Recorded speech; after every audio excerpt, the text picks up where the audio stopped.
Hi, welcome to 3ETV. My name is Margaret Sass. I'm Chuck Callahan. We are bringing to you some great guests that are going to be discussing a study abroad project and program that just ended a couple months ago. And we're first going to talk to Dr. Zanotti. Can you explain a little bit about your study abroad program and what you do at Purdue?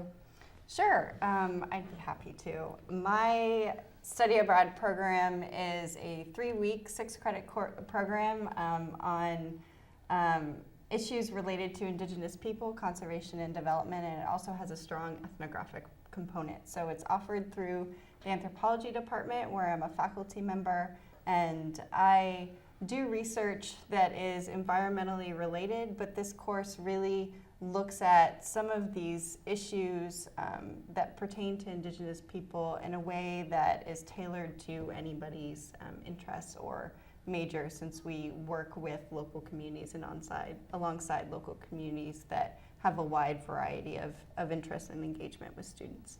And is this your first time in that location?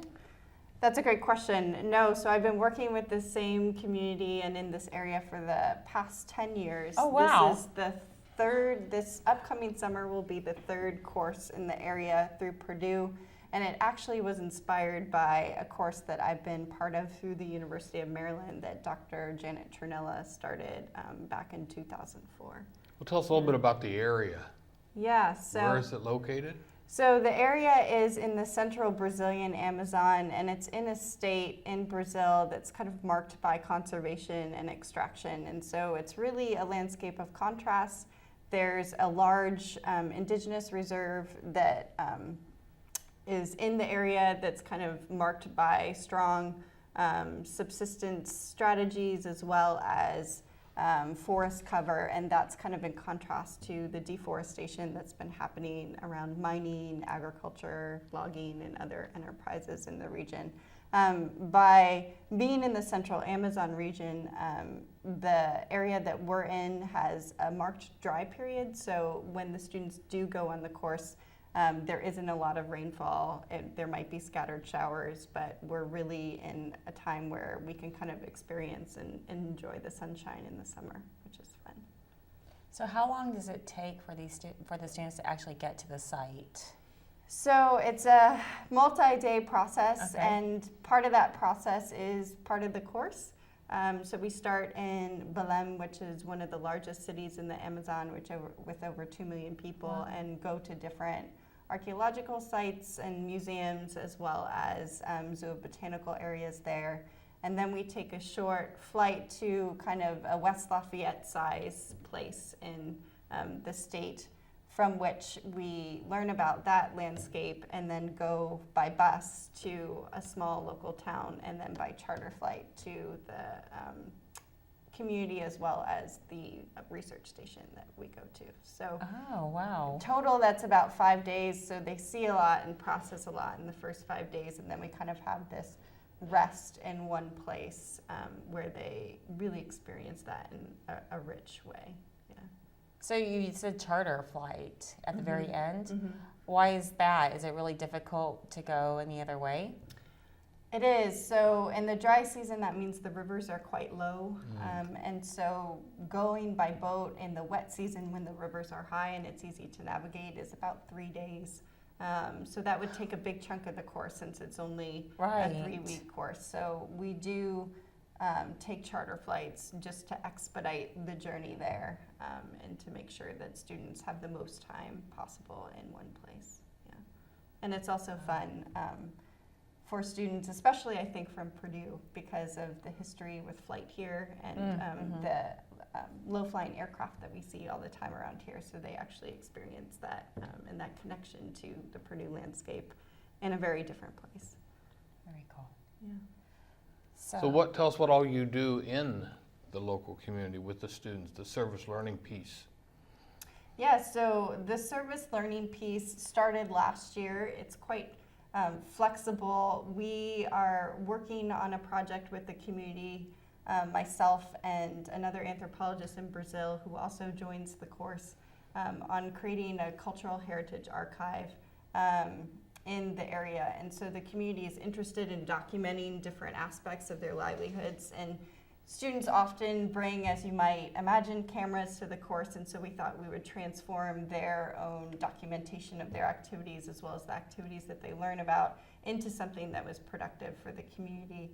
And so they, in kind of learning about gardening practices or fishing practices or body painting practices, are asked then to return all of those photos back to the community in an organized way at the end of the course, and also invite individuals to talk about their life histories and stories, which, if recorded, we also return back to the community in a way that they can access later. Yeah, which is fun. So you said there's an anthropologist there that you meet up with. Mm-hmm. Are they Yeah. a Purdue alum, or are they from another university? Yeah, so Dr. Diego Suarez is an anthropology faculty member at UFU, which is the Federal University of Uberlândia, which is in a different state in Brazil. He's been working with the community for the past 5 or 6 years, and together we help lead the program.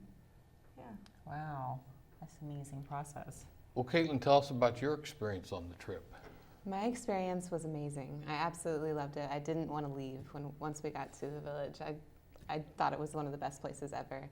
It was definitely very interesting, as I'm an anthropology student and engineering student, so it was really interesting to see how both those fields can intersect. I wasn't expecting it to happen on this trip, but it definitely did.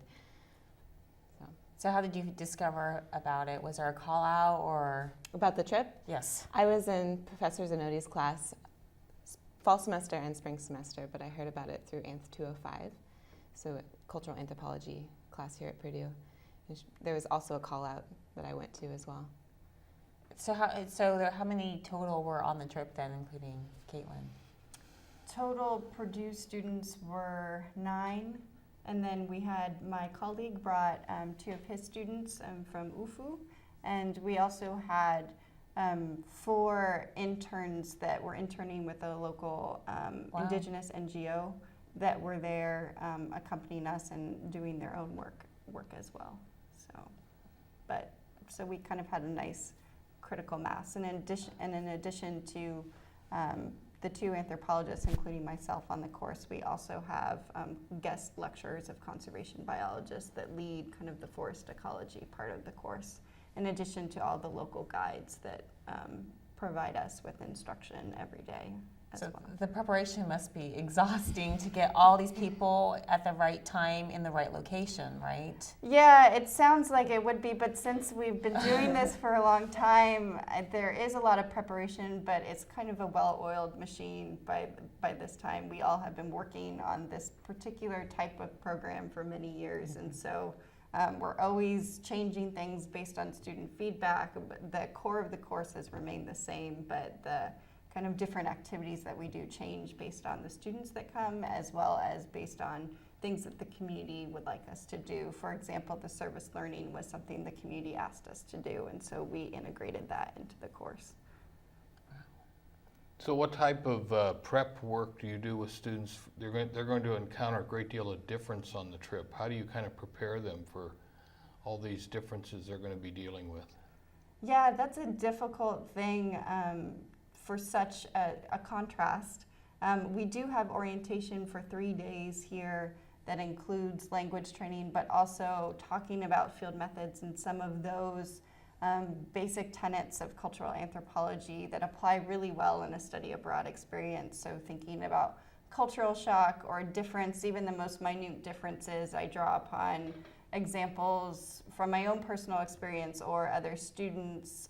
For example, I love pepper on my food, and it's not readily available in the place that we go to. And so I talk to students about how these small things might be challenging and that they're not alone in experiencing the challenges. And part of what we do on the course is through both peer mentorship and through the kind of instructional activities, talk through some of the challenges that they're facing, as well as the exciting experiences that they are. But it's really through the grounded ethnographic methods that they learn that they think through difference in meaningful ways. Yeah. So you have them doing reflections and Mhm. that sort of, they do debriefing every evening, or how do you do that? They do kind of debriefing throughout the day.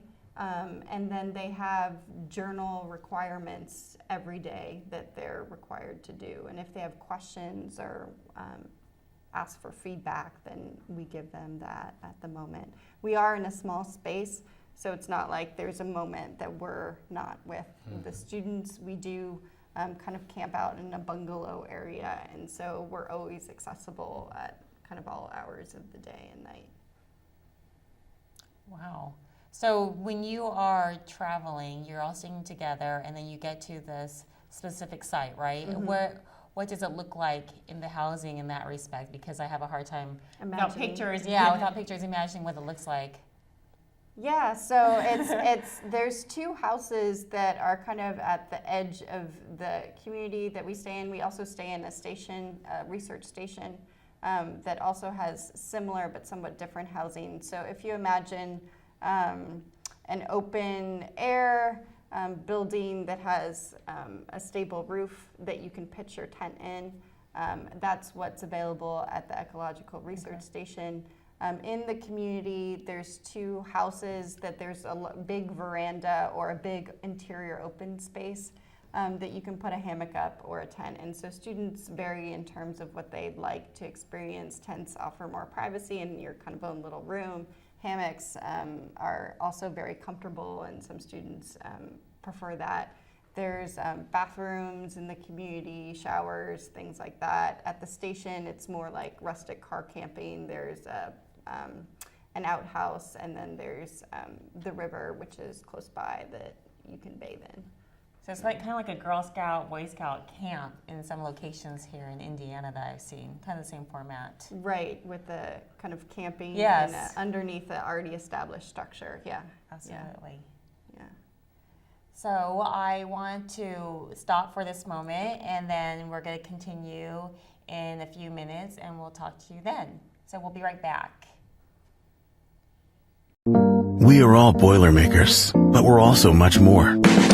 We're history makers, exploring the farthest reaches of our universe, often when strapped to a rocket. We are hope makers, rebuilders of Haitian cityscapes who ensure they'll now withstand any disaster.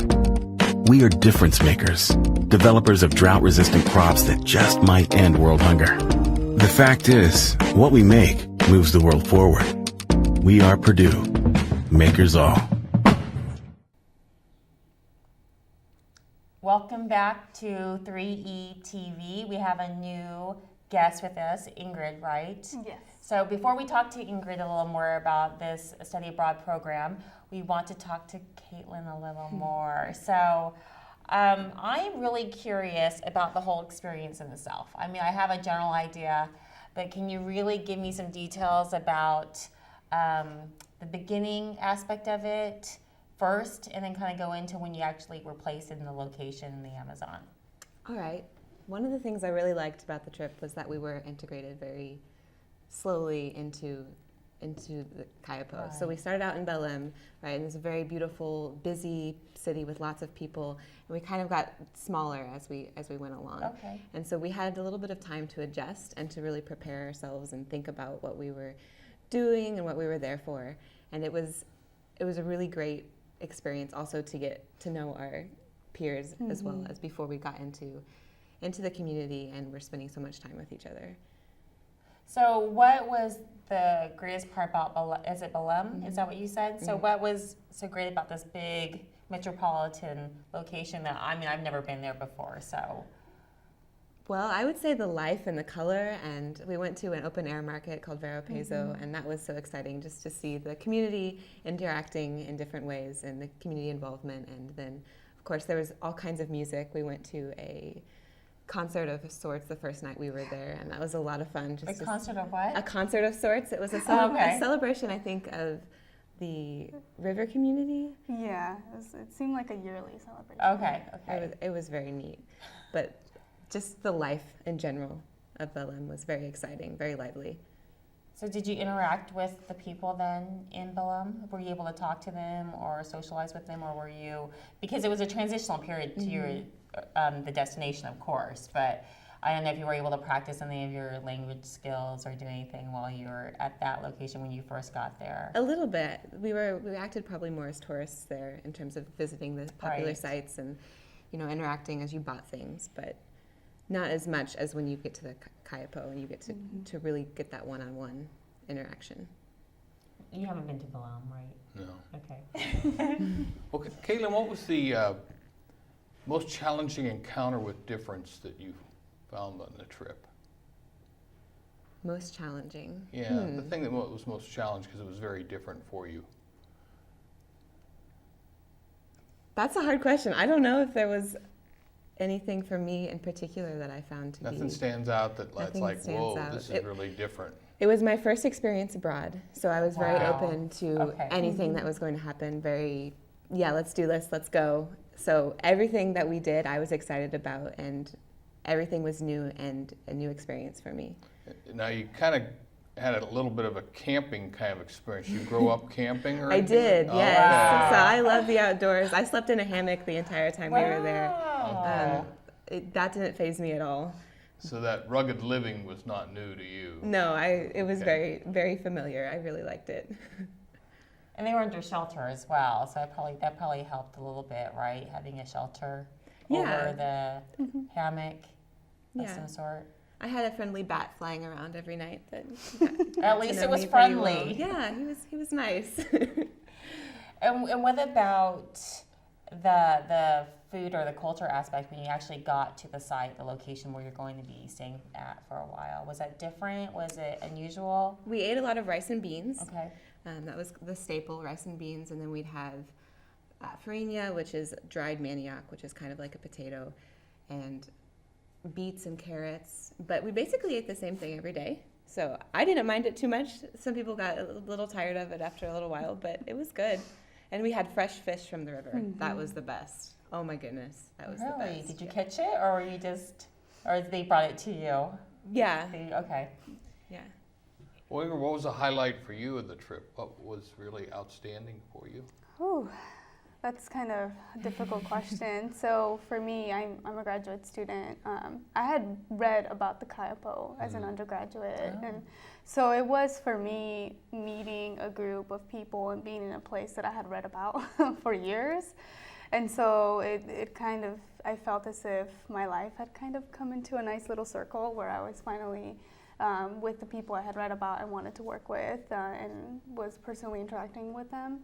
So, more broadly, that was kind of the most outstanding experience. But to be more specific, I feel like every day I could come up with something that was just absolutely astounding in some way, or just kind of rocked my idea about life or Well, anything. tell us a few And- of those. well, one example, and I'll never forget this, and there's nothing magnificent about it, but there was when we were at the Ecological Research Station, we switched, and so it was my turn to be there with my group. One of our leaders, our Kayapo guides, who speaks Portuguese, and I have somewhat an intermediate level of Portuguese, so I was able to interact with him more. I was talking to him, and he asked me if I knew a Tracy Chapman song called Sorry.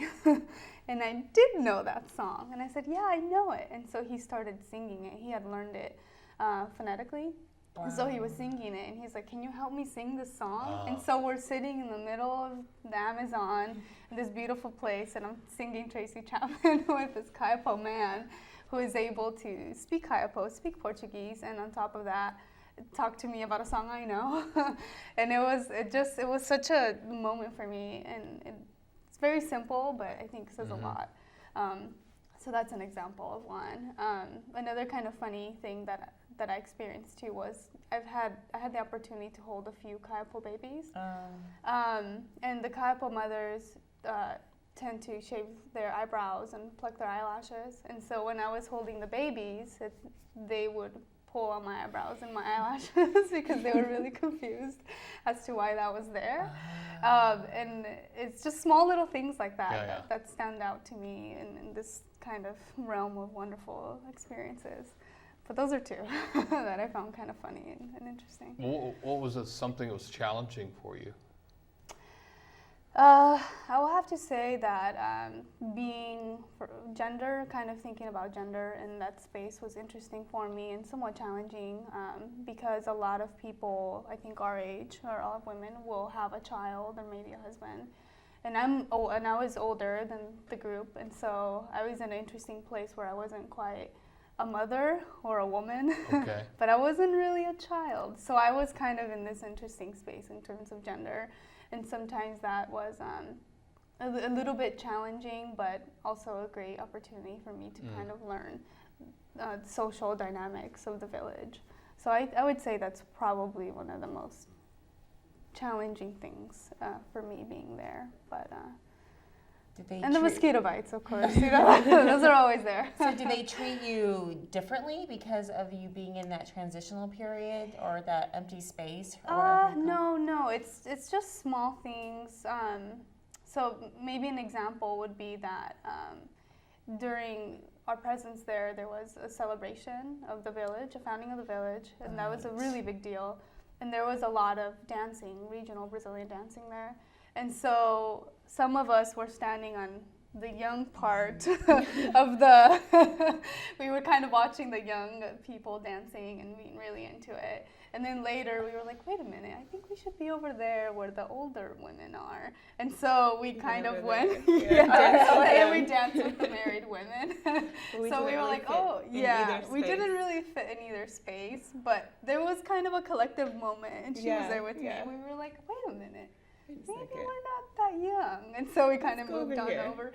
Yeah, and then we all realized we were kind of standing in the wrong place, that we weren't young people. Did they notice that transition that you moved from the... I think so, because we all came over there and they started and dancing they started with dancing us. with us. Oh, that's really, really nice. Yeah, Funny. but if you weren't necessarily the best dancer, they weren't going to be too nice. So They told you if you couldn't dance if well. you weren't, They wouldn't dance. in a really nice way. Yeah. They were like, I want to dance with someone like. Do they like tap you on the shoulder and say, They would you're trade out? you off. Yeah, they would trade you off. Yeah. But it was.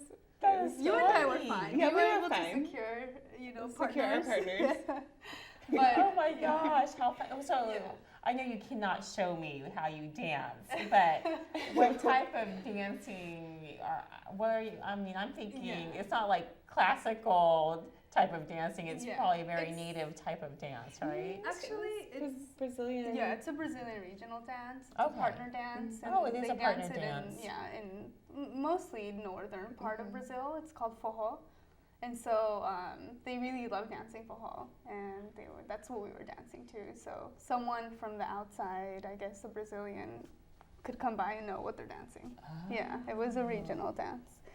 That's the more social dance. The ceremonial dancing was Kayapó dance. But this was the social part. So was the partner a male or a female? Because I know that some cultures the women dance with each other. For the young people, it was male and female.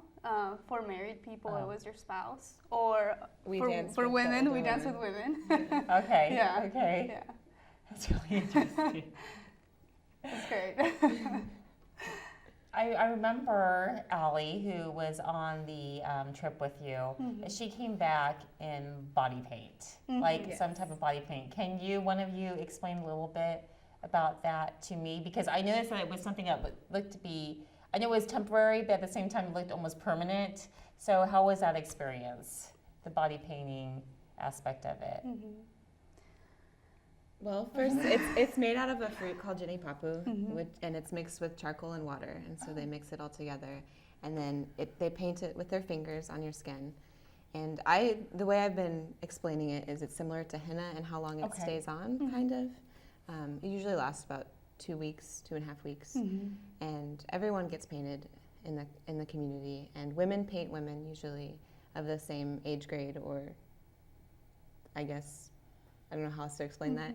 And I don't know, you saw Allie's paint. Yes, I did. So it goes down to the middle of your arm and the middle of your leg. And then you have cheeks usually. I don't know if you want to explain the meaning behind any of it. Well, one thing that I had mentioned earlier was about gender. So Right. you're only allowed to paint another person if you're a woman if you're in the age grade of being a woman, which Okay. usually includes a child. So what young girls do is they practice on dolls. And so sometimes you'll see dolls with body painting, yeah. But they're not really allowed to paint on a person until they reach that age grade. But by the time you reach that age grade, they are experts at what they're doing. And they have very intricate geometric patterns. Some of them are based off of animals, like Wow. tortoise and a serpent. I had a centipede. Centipede, Yeah. yeah. So they're based on very geometric patterns, and they've been doing it for years. So Yeah. they're just complete experts at it. And they'll do intricate designs on the face or on the arms, and then they'll do more general designs on the legs Wow. and the torso. But getting your body painted is a wonderful experience. It's a lot of patience, and there's a lot of personal personal interaction. connection. Yeah. You're with another person who's very, very close to And you you. took lots of pictures of this. I'm assuming, Yes, right? we did. Yeah. So maybe Yeah, you we can did. come back and share those pictures one day. Yeah, You think? yeah, Yeah. definitely. We have a lot of great pictures from the Oh, trip. yeah. Great, and I wish we could continue. Our show has now officially ended, but we appreciate you coming Thank out you. and talking to us. And I Thank know you. that you're planning on, or some of you will be planning to go back this year. So I look forward to talking to either you guys going back on it or other ones that will be going on the trip. So thank you. Thank you for both. joining Thank you. us. Have a good day. Thank you. Thanks.